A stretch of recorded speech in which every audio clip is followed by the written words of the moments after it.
Hello and welcome to Antics.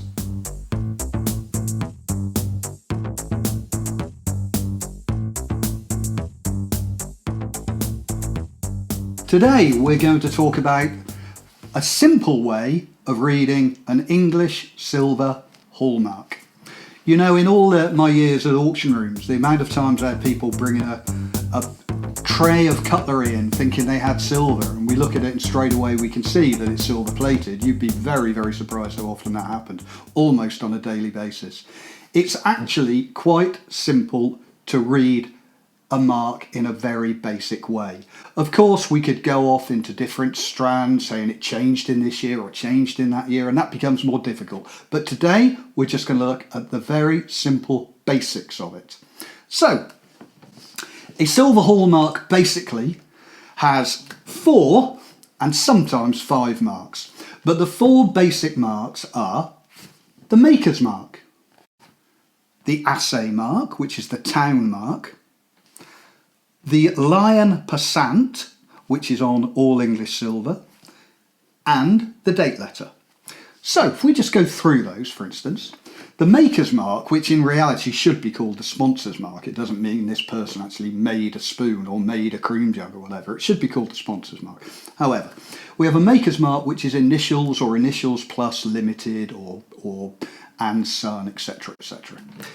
The town mark. Now, we're just going to look at today the 4 town marks that you're most likely to see. And they are the leopard's head for London. Now the leopard, actually, which looks a little more like a lioness to be quite honest, up until 1821 was wearing a crown. After that, no crown. For Birmingham, it's an anchor. Fairly simple. For Sheffield, it's a crown. And in 1975, that crown changed to a rose, like a Tudor rose. And the 4th one that you're most likely to see is Chester. Now Chester, which the assay office closed in 1962, so don't go looking for very modern pieces of Chester.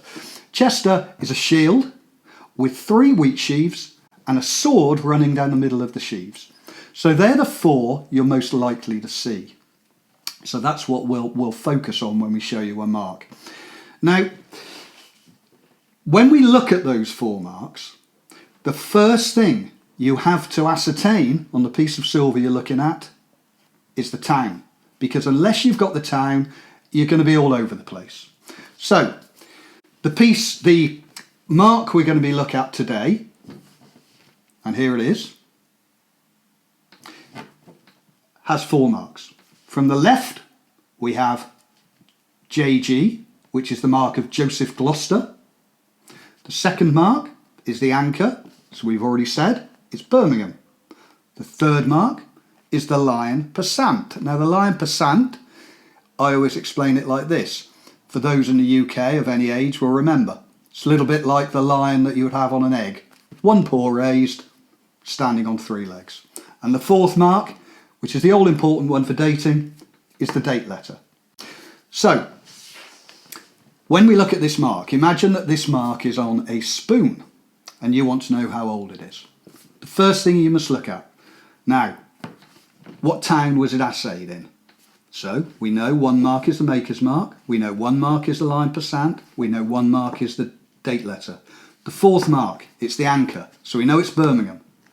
We then get our silver assay mark book, and I think that the best bet from there, if you can look at this website I'm about to explain, is to find the maker's mark, because then it gives you the date range that we're looking at. So if you go to silvermakersmark.co.uk, it's a very, very good website for the maker's marks. So let's imagine you've got that up. So we've got the anchor for Birmingham.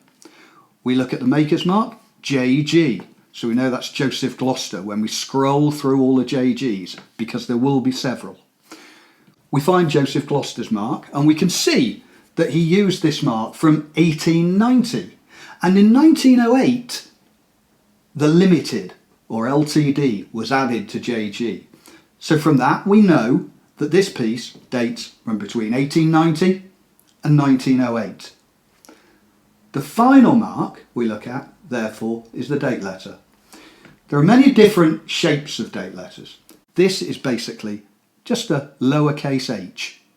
So we look at that date range, we look for the lowercase h, and we can see straight away it's 1907. So we've got an Edward VII piece dating from 1907, bearing a sponsor's mark of Joseph Gloucester. Very simple. Now, if we just deviate from that a little bit, and I'll explain to you with the date letters, they do come in different shapes. And so you'll have A to Z, but they miss out zeros and sometimes miss out I's and lowercase L's, etc., for obvious reasons. But it's an alphabet of letters. So you'll have an alphabet of lowercase letters. You might then follow that up with an alphabet of uppercase letters. You then may follow that up with an alphabet of Gothic letters, and so on and so forth. And if you have it, have a look at your handy little assay mark book, you'll see that. Now, there are one or two occasions, I must say, where, unless you know roughly how old something is, lowercase letters being the obvious one, you'll find that you might well find a lowercase letter from 1823 and a lowercase letter exactly the same from 1910. And that's why you need, really, the second thing to look at is the maker's mark, because it narrows that right down. So we're looking assay mark or town mark first, maker's mark second, looking at that very useful website, then the date letter. So there you go, fairly simple. I've only talked about here those 4 assay offices. There are others. There's Norwich, there's Exeter, there's York, there's Newcastle, and that's just in England. You then get up into Scotland, you've got Edinburgh and Glasgow and numerous small provincial hallmarks. In Ireland, you've got Dublin and so on. But the four I've spoken about today are the 4 that if you find a piece of silver in a drawer, or you're clearing out a relative's house and you find a piece of silver, they're the 4 assay offices you're most likely to see.